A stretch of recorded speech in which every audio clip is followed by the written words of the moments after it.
mtakatifu na ukamilifu wa mapaji yake 7, kumfanya Mkristo mkamilifu na kumfanya shahidi hodari wa Yesu Kristo mpaka kufa.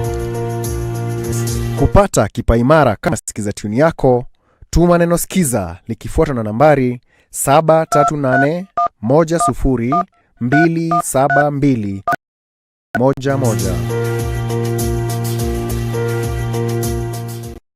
Capuchin TV. Good afternoon, my dear brothers and sisters, and welcome to this program where we discuss issues concerning philosophy. I'm Reverend Father Dr. James Wangai Kafata. I'm a Conventual Franciscan and also I'm a rector of Consolata Institute of Philosophy. We have been discussing various stages of life, the development of life of a human person from stage 1 up to the maturity. We have looked at the Maslow's hierarchy of values. We have looked at the stages of development. And today we are going to touch something a bit different, but it also have stages. The topic is stages of a full and happy life. And we are going to use one of the Dutch philosophers called Soren Kierkegaard. It was one of the Dutch philosophers who spoke about the 3 stages of human development that bring you into happy life, that makes you retire happily. So we all know that the human person as a being is in between all the other beings. When you look at the human person where he is situated, on top of the human person, we can talk of higher beings like angels, and then the highest of the beings like God himself, and the human person is there. Then downwards, we have another hierarchy, whereby we have the human person, and down is animals. They are also living beings, but they are not having rationality like the human person. They cannot think, they cannot decide, they cannot have a lot of emotional value to what they feel. Then there are animals. Animals are also living beings. They are able to move also. That's why we talk of hydrotropism, the movement of the plants towards the water, the roots.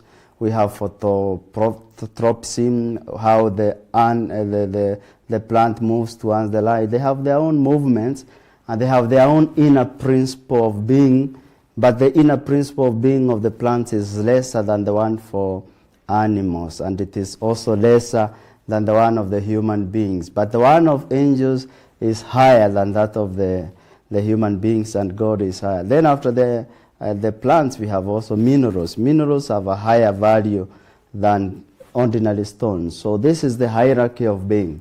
But the human person, because he is able to have the sensitive part like animals, and also the appetitive part like the human beings, and is also able to participate in a particular way. The soul is immortal, and therefore when he dies, there is a possibility of another life. The human person, we say, is a product of his own choices. It's a product of himself. So it's not just a product of the feelings and natural tendencies, but it's a product of the choices he makes, and that is why we say choices have consequences. So what can this old Danish philosopher teach us, Soren Kierkegaard, about cultivating a richer existence? How do you live a life whereby you feel, I am happy and I'm fulfilled?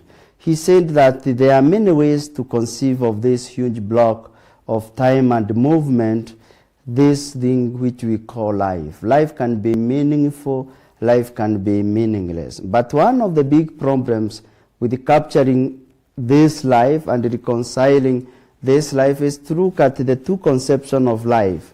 There are 2 conceptions of life that I can talk about. The first one is called the inner one, the inner life, and the outer life. What I mean is that each of us lives both internally and externally. There is a way that our life seems to those looking at it from outside. There is a way people look at you from outside that they can describe you. And also there is a way you know yourself deep down in your heart. That we say like the heart is a forest. Nobody can know what is inside your heart. So even when you look at the way the human person is described, there is the public part of the human person. You are able to know this man is fat, is big, is slim, is black, is brown, is all these things. Those are public things.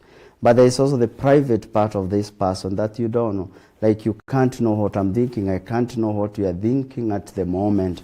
Nobody can tell things that are private. But then there is that part which we call the revealed you. There are things that are not public, yet even they are not private. Other people must reveal to you.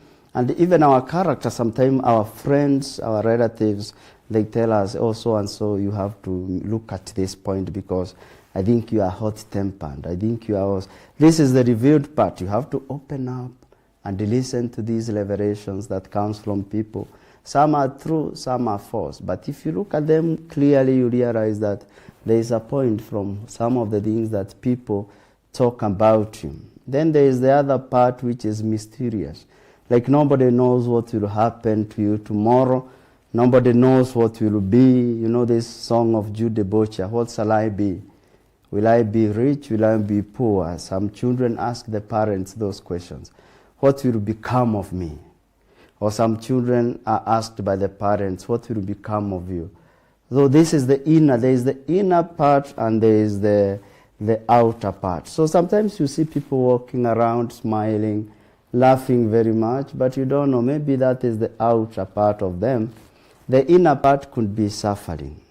So this Danish philosopher, Soren Kierkegaard, in the 19th century, identified 3 possible stages that a person can move through in their lifetime. There are 3 stages. The first one he called the aesthetic stage, the second one is the ethical stage, and the third one is the religious stage.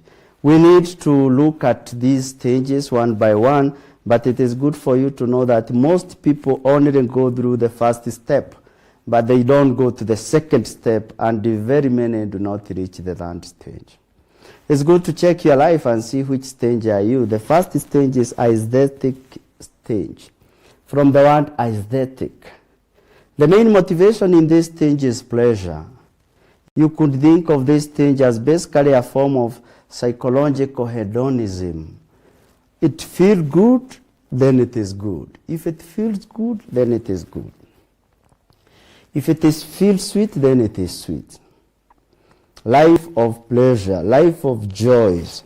In this stage, what happens is that people are after pleasure, specifically the pleasure of experiencing beauty.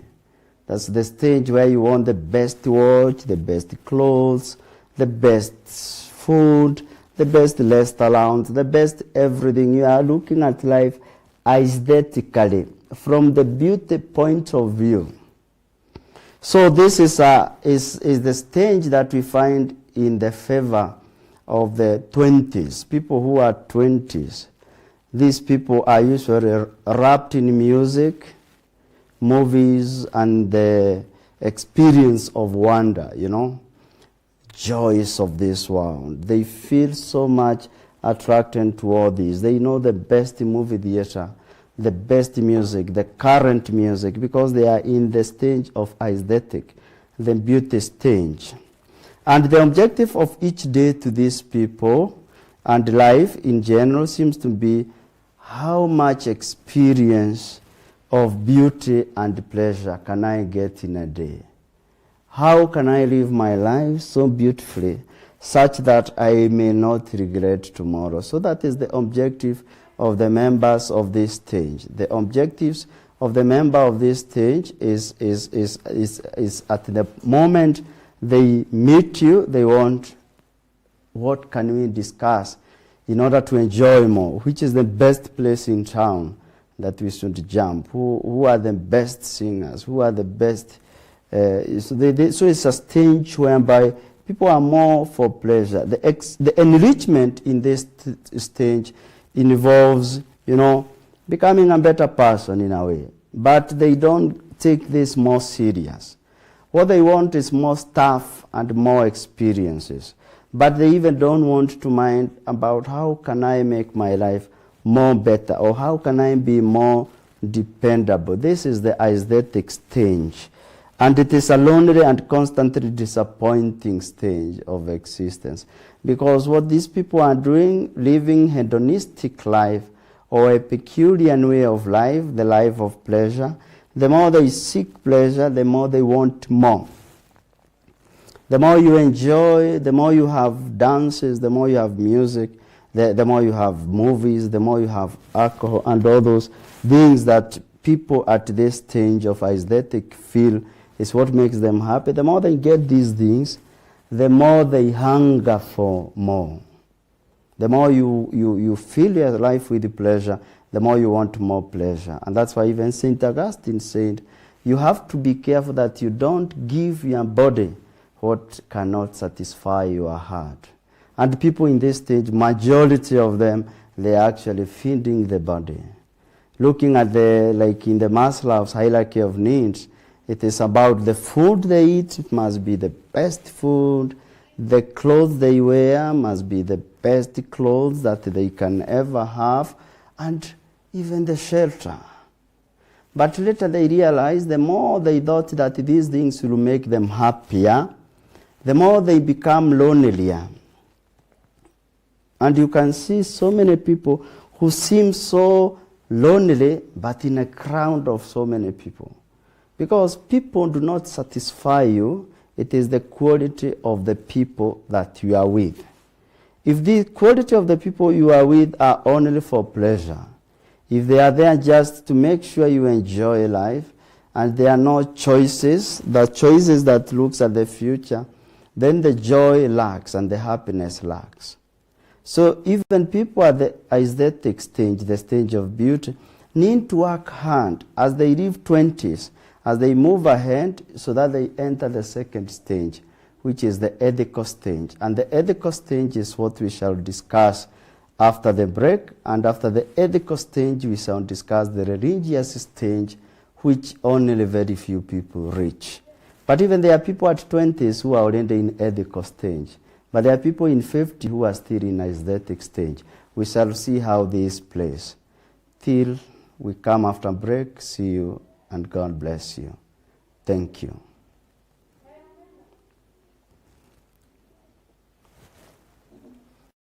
Capuchin TV, your Catholic identity. Kipaimara ni sakramenti yenye kumpa Mkristo Roho Mtakatifu na ukamilifu wa mapaji yake 7, kumfanya Mkristo mkamilifu na kumfanya shahidi hodari wa Yesu Kristo mpaka kufa. Kupata kipaimara kama sikiza tuni yako, tuma neno sikiza likifuatwa na nambari 738100272 kwa 811. Jo Kristu Mama Bay untie. Ruoth opake. Capuchin TV, Wabiru. Hatimaye, Jimbo Katoliki la Homa Bay limepata askofu. Jiunge na Capuchin TV Jumanne tarehe 9 Februari katika sherehe ya maadhimisho ya kusimikwa na kutawazwa rasmi kwa mhashamu askofu mteule Michael Otieno Odiwa. Ibada hii itatanguliwa na sala ya jioni kutoka katedrali ya Mtakatifu Paulo, Homa Bay, Jumatatu tarehe 8 kuanzia saa 10 jioni. Ibada ya kusimikwa askofu mteule itafanyika kutoka uwanja wa shule ya upili ya Homa Bay, Jumanne tarehe 9 kuanzia saa 4 asubuhi, ikiongozwa na mwakilishi wa Baba Mtakatifu hapa nchini, Askofu Mkuu Bart Van Megen. Kaa nasi papa hapa. Capuchin TV, tunakuahidi kukuletea matangazo haya mawili moja kwa moja kutoka Jimbo Katoliki la Homa Bay.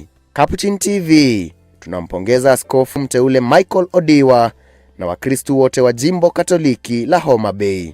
Capuchin TV, kitambulisho Katoliki. Living Faith Kids. Daily devotions for Africa. Mark chapter 8 verse 21. Matthew chapter 5 verse 44 to 45. We have a short story about Doreen and Barney. I'm going to follow Jesus so that I can spend with him time. How about you? Tune in every day at 8:30 a.m. and 4:30 p.m. only on Capuchin TV. This is to help kids grow in faith, wisdom, and develop habit of daily prayers and build their relationship with Jesus Christ and church. Train the young in the way they should go. Even when old, they will not swerve from it. Living Faith Kids. Daily devotions for Africa. Capuchin TV, your Catholic identity. So thank you very much and welcome back. We were discussing Kierkegaard's stages of life, and that leads to a happy life. We have discussed the aesthetic stage, which we have found is a life of pleasure, is a life without a lot of motivation of the future, is a life of the young people at their early 20s. If they are lucky to move ahead, because some they don't move ahead, some tend to remain in that stage forever and ever, and we call them old kids. You know, they are at 40, but they are still living without commitments. If they are lucky, they move to the ethical stage, and in the ethical stage, a person must now have risen above her aesthetically focused mode of operation, of living the life, and he has begun to follow the rules, or she has begun to follow the rules and the laws of our society. And inclinations of this kind give way to the person possibility towards other, both particulars and in general. And that is the time that people start entering into commitments of life where they marry, or they have kids, they have pets, they have jobs and co-workers and neighbors, and they have mature friends, and some friendship that is going to stay for a longer time.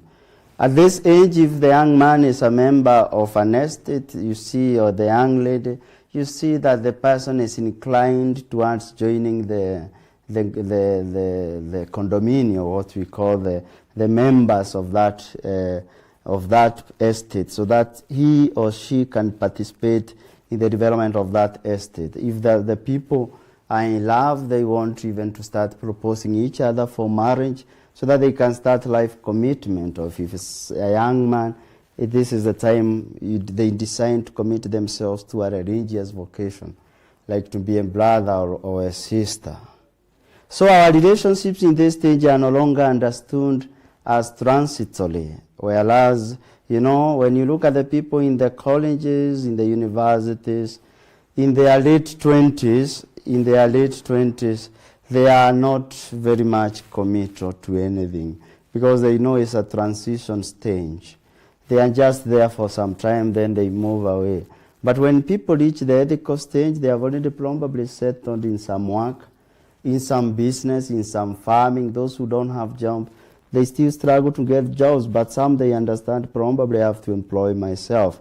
So there are more complex expectations and desires and commitments in place. We also tend to understand who we are in terms of these commitments. And it is at this stage that people begin to understand you need to commit yourself to something.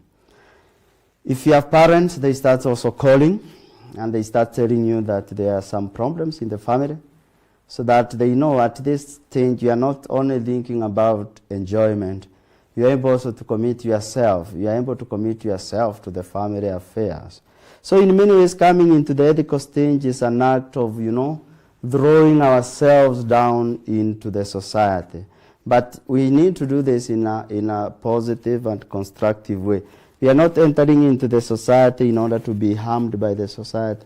We are also part and parcel of the society. The society forms us, but we form the society. The culture forms us, but we culture. We form the culture ourselves. We produce the culture.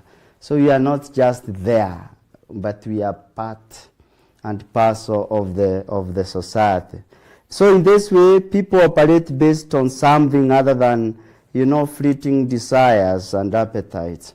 People find to look for the rationality. What is the importance of a family? What is the importance of having a business?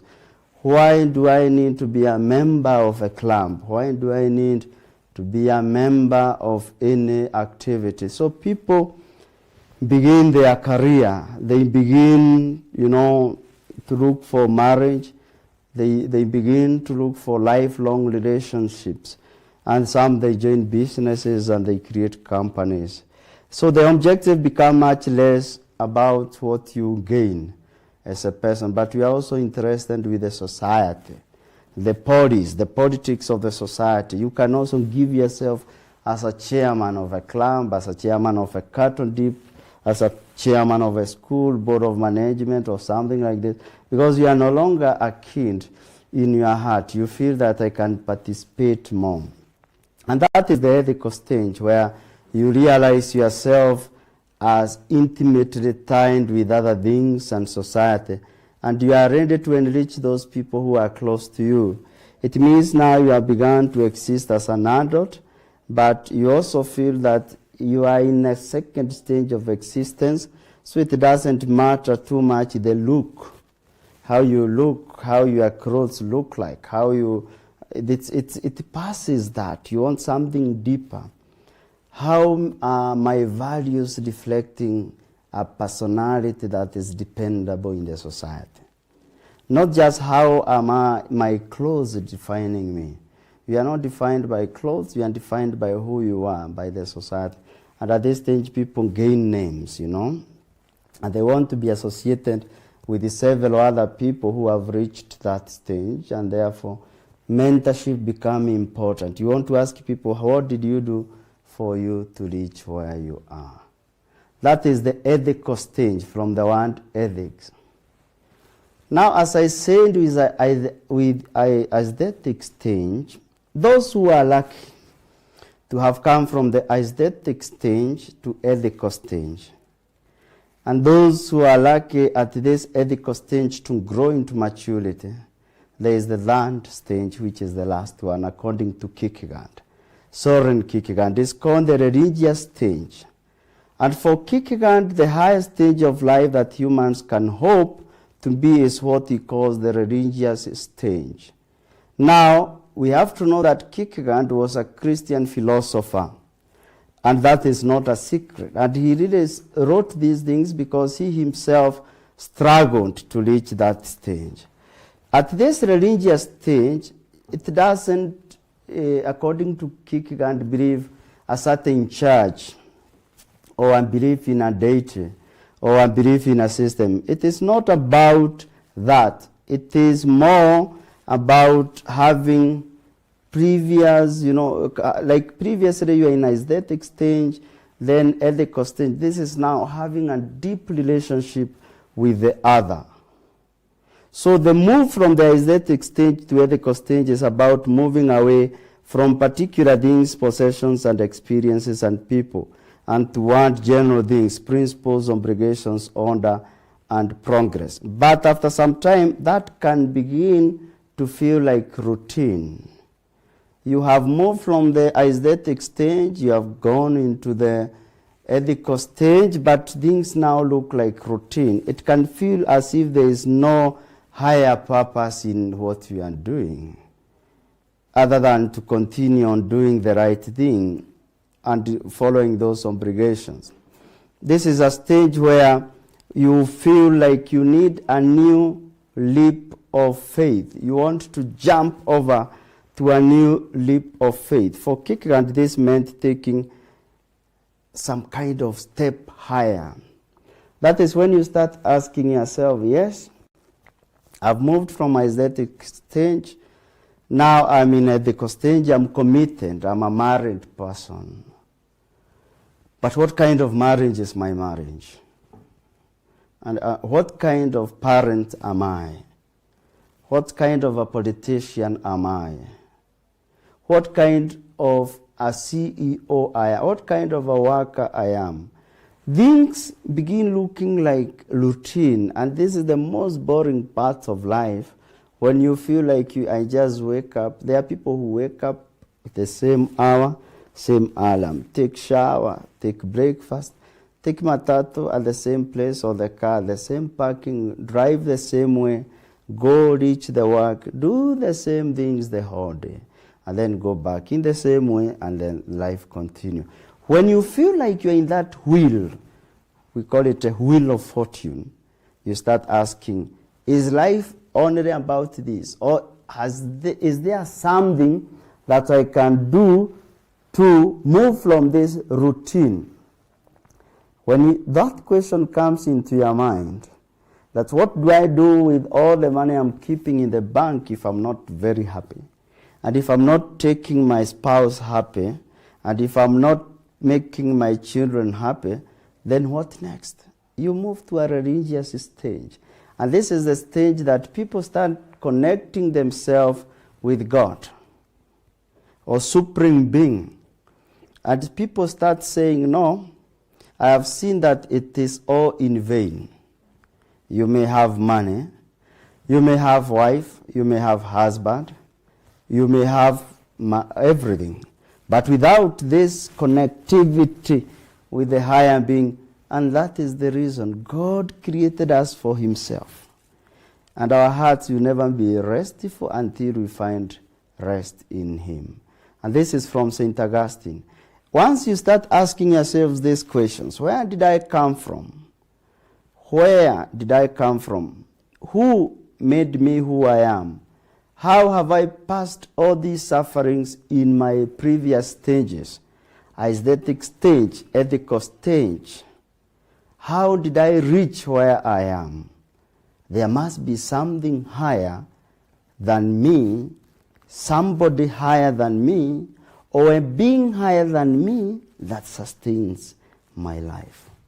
And when you start thinking in terms of this, you have leaped in your faith, and you're able to say, I think I need to praise this being. I need to know who is this being. I want to understand this being more. Then you become religious, and you start now checking for God. And you see people visionary and thoughtful readers who have moved all these stages. They reach, then you ask them, how comes nowadays you don't miss the evening mass, the morning mass? Sundays you are very much committed. Everything now have changed. And somebody say, no, I have discovered that alone I can do nothing. And there is somebody who has always sustained my life, even in my aesthetic stage and ethical stage. But now I've come to discover him more, and I want to live with him. Until next time, goodbye. Ask yourself which stage you are, or what you can do to move to another stage. As I said, it's not automatic. So it is a process. May God bless you and have a good afternoon. Thank you. Capuchin TV, your Catholic identity.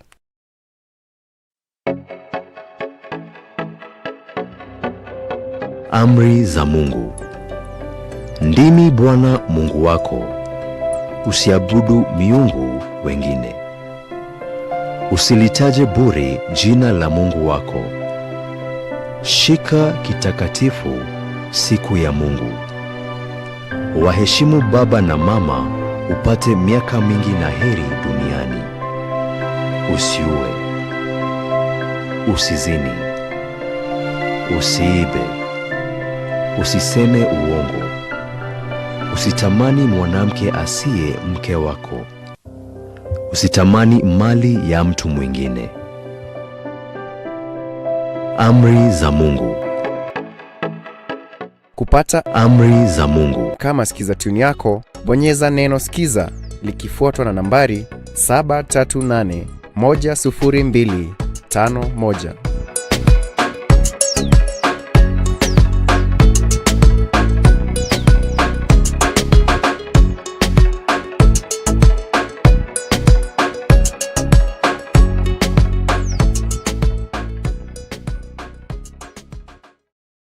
Capuchin TV, your Catholic identity.